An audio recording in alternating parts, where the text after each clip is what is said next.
las descargas gratuitas y se conecta solo cuando no hay nadie en línea. Astor Vitali, cultura. En eso estamos. Desde el 14 de septiembre hasta el 14 de este mes tendrá lugar, este mes es octubre, por si lo escuchás después en YouTube, tiene lugar en Bahía Blanca la tercera edición del Festival de Ópera Independiente del Sur. Bueno, hay una cantidad de actividades y tenemos a dos de sus integrantes, Natalia Abad, que es una de las organizadoras, quien ha venido promoviendo este trabajo desde inicialmente, digamos, y Leandro Ariel Mantiñán, que ha compuesto y trabaja en la dirección musical de una de las obras que ahora vamos a hablar. Presento así muy rápidamente para que ustedes puedan contar en lugar de yo leer la gacetilla. Buen día, gracias por venir, ¿cómo están? Buenos días, Astor. ¿Qué tal? Gracias por invitarnos. Gracias por la invitación. Un placer. Vamos a hablar en principio del festival, para poner en contexto, de Ópera Independiente del Sur, tercera edición. Quiere decir que hay un trabajo de 3 años. ¿Cómo surge esto? ¿Qué es lo que vienen articulando? Y el festival surge como una necesidad de ver ópera en Bahía Blanca, personal, creo, pero después de como un reflejo también de ver que había una necesidad del público y de los intérpretes, de los compositores, de distintas ramas también artísticas, de realizar ópera. Pero un público ávido de escuchar, porque siempre que había funciones de ópera se llenaban, pero había muy poca realización del género. Porque claro, para hacer ópera hay que hacer un despliegue de producción en cantidad de personas que es bastante mayor a una propuesta de un grupo. Y en general los organismos artísticos del sur son quienes tienen los recursos, deberían tener los recursos para llevar adelante. Sin embargo, ahora creo que está Butterfly, pero en los últimos 10, 15 años ha decaído en número. Esto no es una opinión, sino simplemente es una cuestión contable, los recursos para producción de ópera en lo que es organismo artístico del sur, ¿no? Con lo cual hay mucho menos. Y esto, estoy intentando contextuar para quien escucha, es un grupo de personas independientes, inicialmente a partir de tu propuesta, que se reúne para producir ópera. Sí, no, también iba a decir que tampoco no alcanza tampoco en otros espacios, en otras ciudades tampoco alcanza la producción del Estado, ¿no? Y hay, no sé, en Buenos Aires está lleno de compañías independientes. Hay un montón de compañías independientes, más grandes, más chicas, realizando distintos tipos de ópera más nueva, ópera tradicional. Y acá en Bahía la producción independiente escaseaba mucho, y los últimos años, ahora este año el año pasado se realizó una ópera independiente en la que estuve también, otro grupo, Ópera Estudio. Este año surgió otra compañía. Creo que también el festival alentó a que se pueda hacer ópera en Bahía de manera independiente, y esa era también uno de los objetivos, mostrar que se puede y que hay público y que bueno, y eso, animar a los demás a hacerlo. Leandro, antes de hablar de el trabajo en particular de este festival, como autor, como compositor, ¿qué se te viene a la cabeza cuando tenés que pensar en este lenguaje en particular? Digamos que, cada desafío compositivo puede nutrirse de diferentes, o puede hacerse a través de diferentes lenguajes. En este caso, cuando pensás en ópera, ¿qué te viene a la cabeza? ¿Cómo funciona esa rara sinapsis de tu mente? Bueno, es una situación muy compleja, porque, bueno, lo primero que quería decir era que estos espacios son geniales para los compositores, las compositoras, porque no existen, y si no existen, uno no compone, digamos, sencillamente. Claro. Y bueno, por supuesto que es mi primer ópera, que compongo. Y bueno, gracias a que fui convocado a componerla, porque es un trabajo muy grande que tenés que tener muchas ganas de sentarte así porque sí. A veces sucede, de repente uno quiere escribir una sinfonía y decir, bueno, ¿cuándo se va a estrenar? Qué sé yo, la escribo porque tengo ganas. No es que no suceda, pero bueno, una obra con escena, con mucha gente, independiente, porque una cosa es que de repente OAS, la orquesta, bueno, podemos hacer una obra, bueno, están todos los recursos, digamos, está la orquesta, pero una cuestión independiente que hay que ponerse la mochila al hombro y ensayar mucho, y buscar y convocar y organizar horarios, bueno. Y cuando uno piensa en ópera, me sucedió que bueno, que uno tenía que encontrar un tema que me atrajera, que me seduciera. Y también, bueno, Natalia tenía sus propuestas, o sea, la idea de hacer algo, digamos, feminista, o algo que tuviera que ver con cuestiones de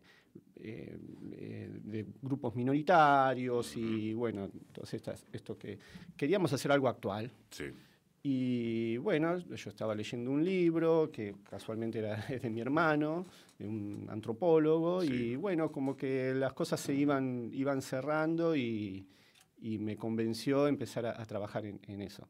Pero bueno, es difícil responder la pregunta ¿qué se me viene a la cabeza cuando compongo ópera? Porque fue la primera que compuse, sencillamente por eso.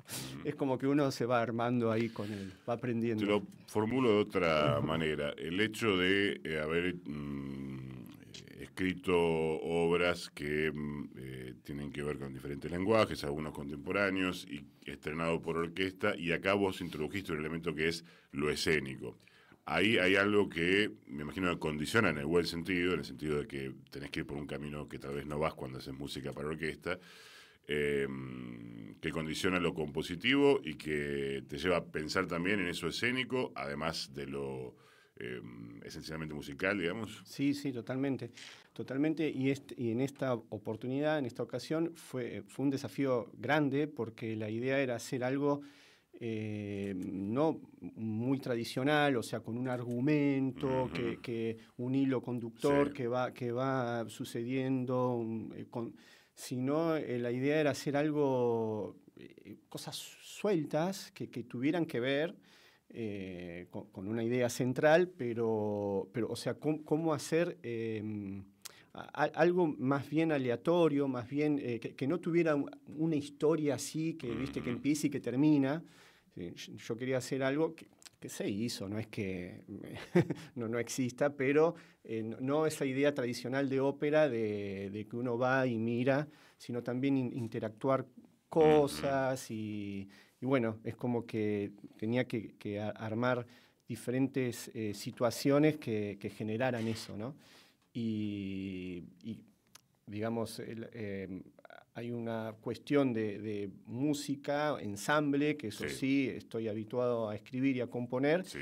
pero había muchos desafíos que no habían sucedido en otras oportunidades, como por ejemplo que la parte de la música, del ensamble en sí, propiamente dicho, tenía que equilibrar toda una primera parte, porque la obra está básicamente dividida en dos grandes secciones. Déjame hacer un paréntesis, que la obra se estrenó el 14 del mes pasado y que hay una fecha a confirmar. En breve lo estarán diciendo para quienes quieran presenciarlo y se lo hayan perdido en la primera oportunidad. Sí, decías, tiene esta particularidad.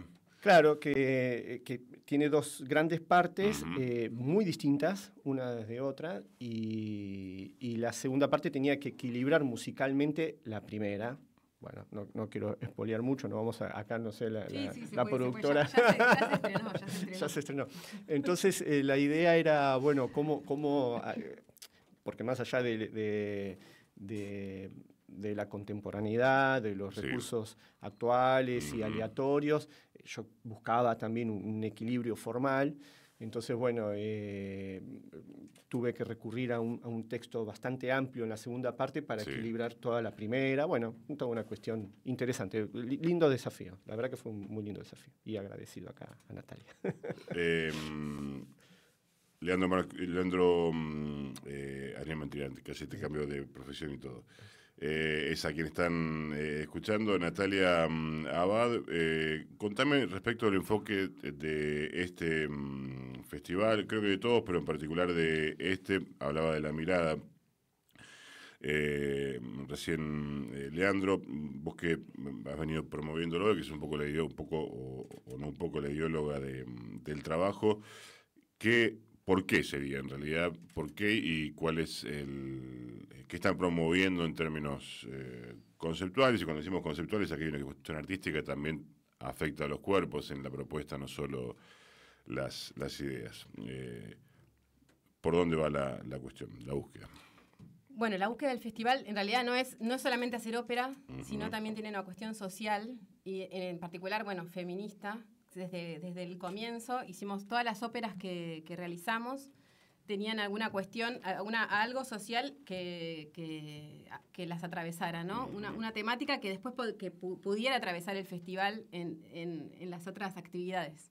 Y didáctica. Claro, didáctica también, charlas. Sí. O sea, tiene como varios ejes. Uno es el de la ópera, de hacer ópera. Otro es el de generar fuentes de trabajo, empezar a promover para generar dentro de lo posible fuentes de trabajo. O sea, todas las personas que trabajan en el festival cobran honorarios por los trabajos que hacen como artistas.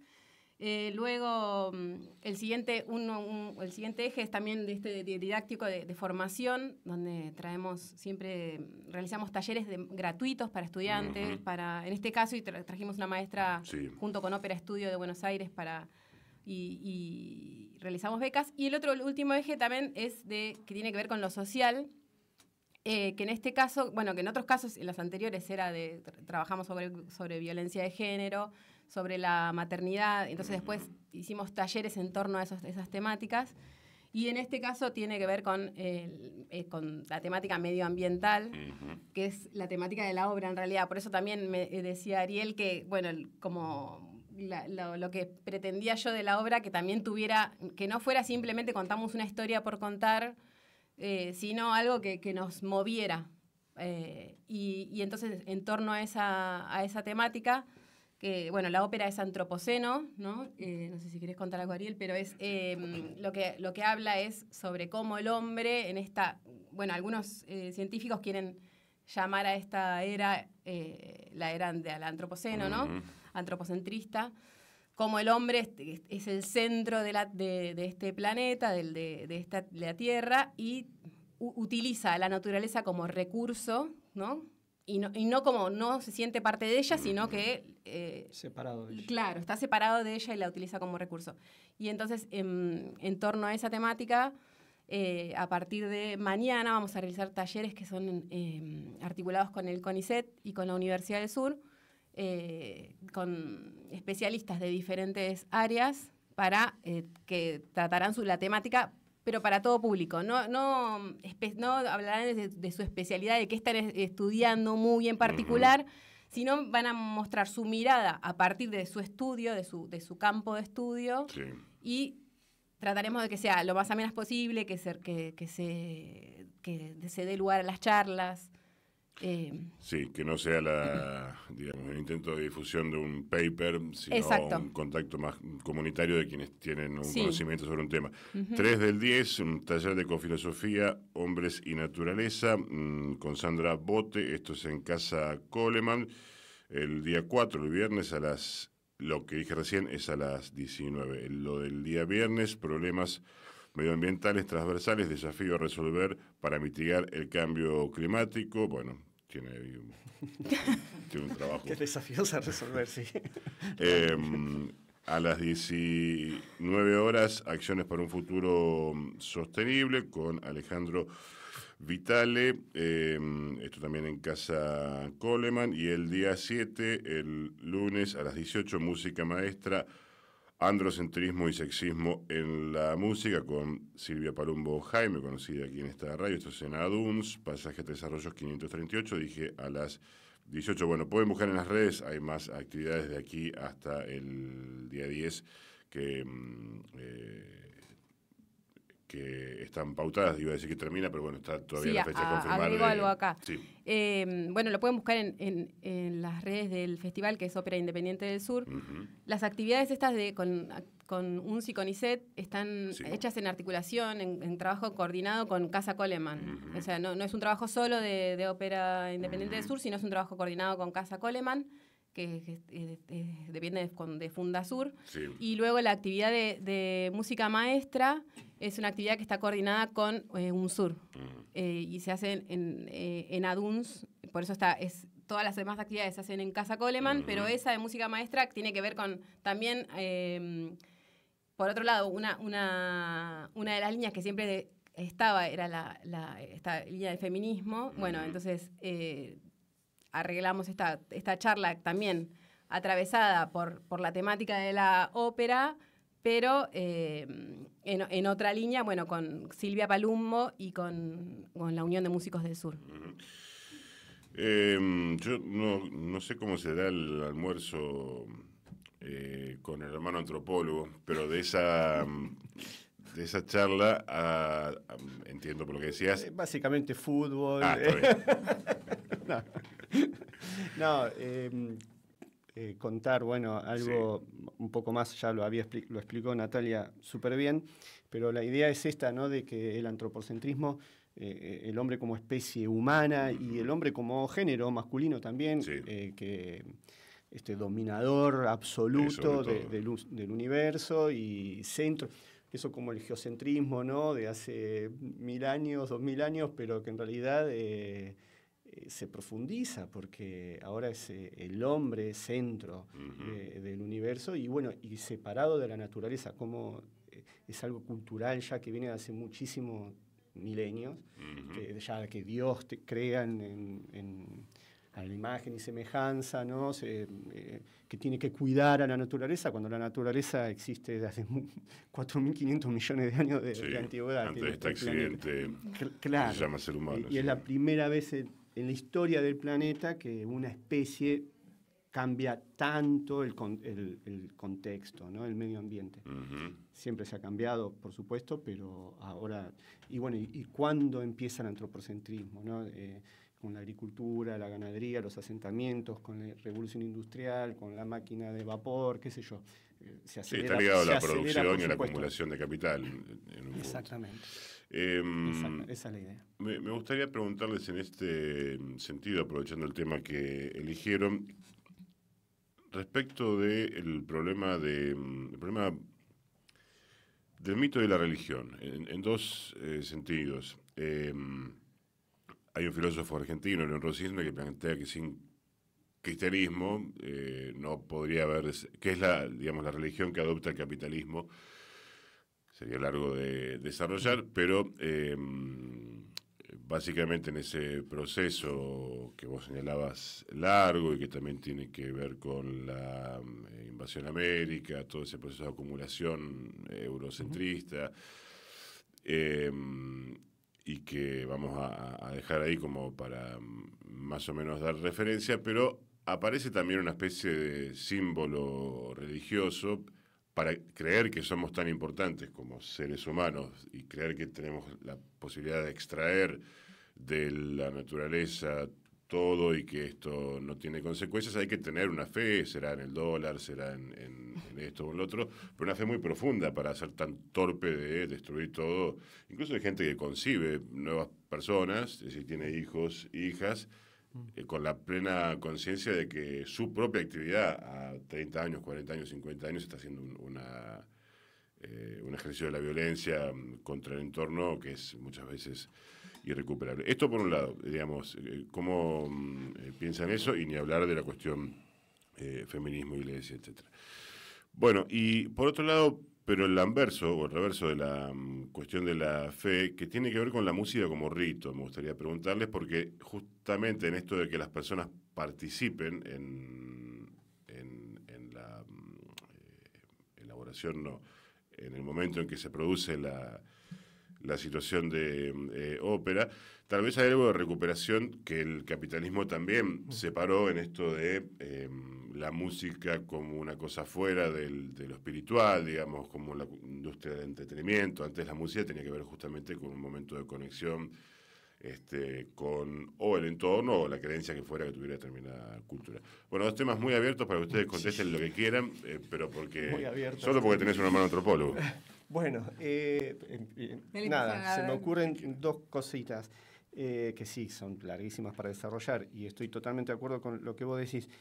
Empiezo por la segunda. Sí. El tema del rito es muy interesante en la música, porque desde tiempos ancestrales que la música se hacía en ronda, en el fogón, ahí todos saltando, bailando, o sea, esa cuestión de que todas y todos eran partícipes, eran actores importantes, o bailando, o aplaudiendo, o cantando, o escuchando. Ahora esa cuestión de la modernidad que separa el escenario y el público, eso es una cuestión que ya tenemos muy, muy incorporada, pero... no fue así. Claro. Exactamente, por milenios no fue así. Esa cuestión de surround que ahora nos parece tan moderna y no, eso es tan antiguo como...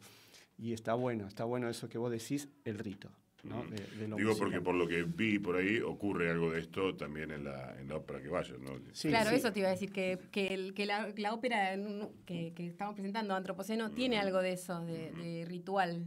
Y de vivenciar la ópera y cómo el